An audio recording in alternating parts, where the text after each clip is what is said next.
Kami bahas topik mancanegara, saudara. Jet tempur Amerika Serikat menembak jatuh sebuah drone Iran di Laut Arab pada hari Selasa waktu setempat. Drone ditembak saat mendekati kapal induk Amerika USS Abraham Lincoln yang sedang melintasi Laut Arab sekitar 500 mil dari pantai selatan Iran ketika sebuah drone Iran Shahid 139 bermanuver ke arah kapal. Militer Amerika Serikat menyebut telah menembak jatuh drone Iran yang secara agresif mendekati kapal induk Abraham Lincoln di Laut Arab. Militer AS mengklaim pesawat tak berawak Iran Shahid 139 terbang menuju kapal induk Abraham Lincoln tanpa tujuan jelas sehingga ditembak jatuh oleh jet tempur F-35 milik Amerika.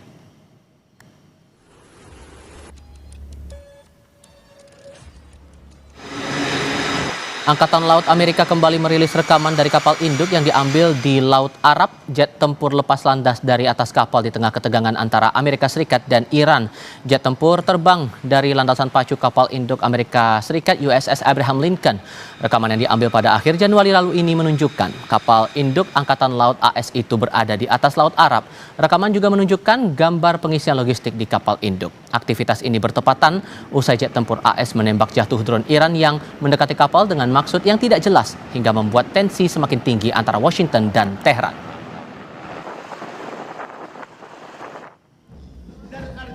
Sebelumnya, Kepala Angkatan Darat Amir Hatami memperingatkan Amerika Serikat dan Israel pada Sabtu untuk tidak melakukan serangan. Hatami mengatakan pasukan negaranya dalam keadaan siaga tinggi menyusul pengerahan militer besar-besaran Amerika di perairan kawasan Timur Tengah dekat Iran. Hatami juga menegaskan Iran memantau perkembangan di kawasan itu dengan cermat dan secara signifikan meningkatkan kemampuan rudal untuk menyerang dan bertahan.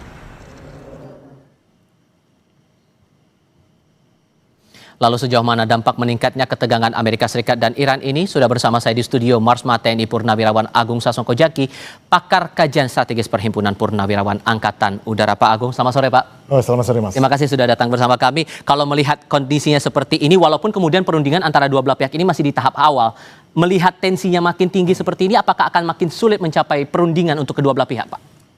Jadi yang kita lihat ini sebetulnya bukan sekedar adanya konflik antara Iran dan Amerika yang memanas, namun bagian daripada pertunjukan yang memang digunakan oleh kedua belah pihak untuk mencapai keseimbangan dalam negosiasi.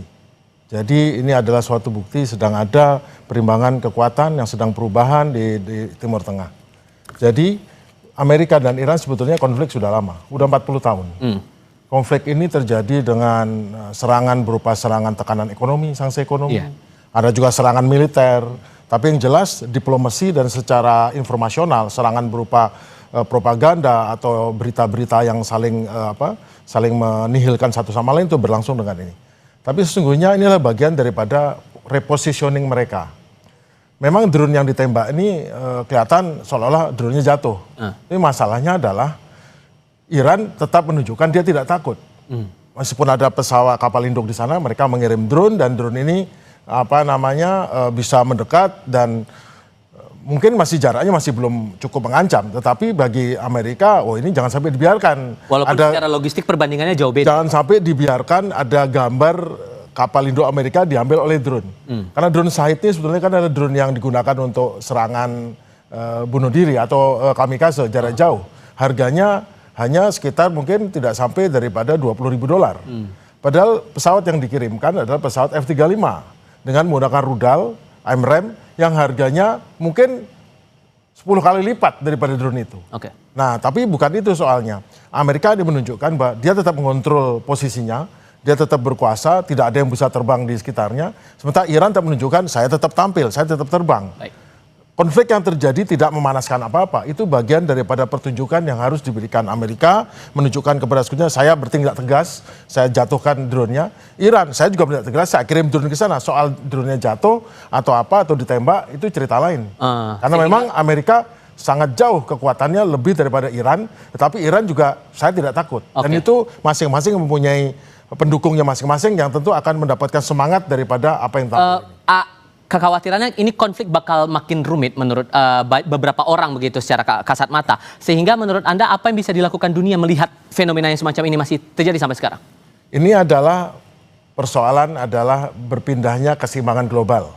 Tadinya Amerika polisi dunia. Sejak jatuhnya Perang Dingin, sejak jatuhnya Uni Soviet, akhirnya Amerika menjadi unipolar, kekuatan tunggal di dunia, polisi dunia.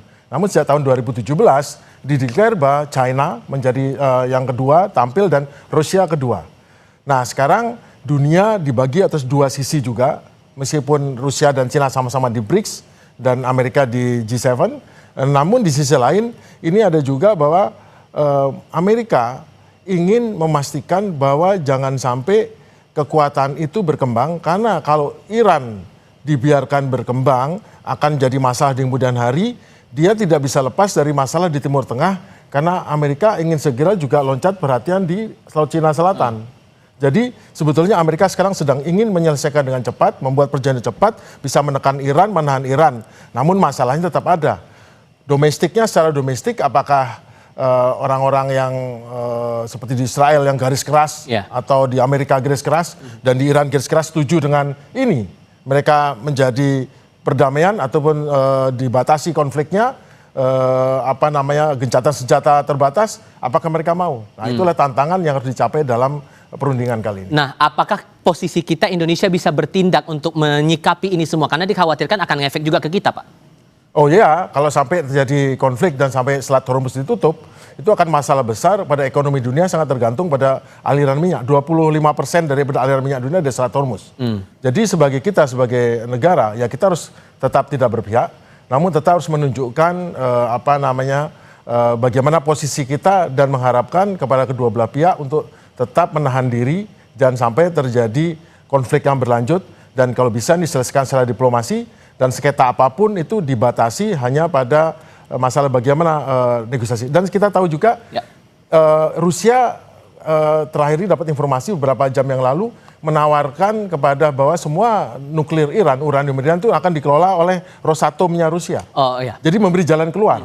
Dan habis itu segera Steve Witkoff dari Amerika datang ke Israel dan bicara dengan orang Israel bahwa mungkin kamu jangan harus terima nih dengan si damai ini, kita beri Iran konsesi. Tetapi kita tahu juga Netanyahu bilang, oh Iran tidak bisa, itu Israel tidak bisa, Iran itu pembohong. Jadi masih ada tit and tat dalam ini. Tapi saya kira kedua pihak betul-betul tidak mau melanjutkan ke perang yang besar. Ini hanya bagaimana positioning agar mereka tetap diterima kawasan, Amerika sebagai pengendali kawasan, dan Iran sebagai regional power dan domestiknya agar bisa terselesaikan, dan kalau bisa sanksinya dikurangi, sanksi ekonomi, sehingga Iran bisa maju ke depan. Baik, Pak Agung, terima kasih banyak sudah berbagi perspektif bersama kami kali ini, dan saudara tetap bersama kami untuk informasi lainnya di Kompas Petang.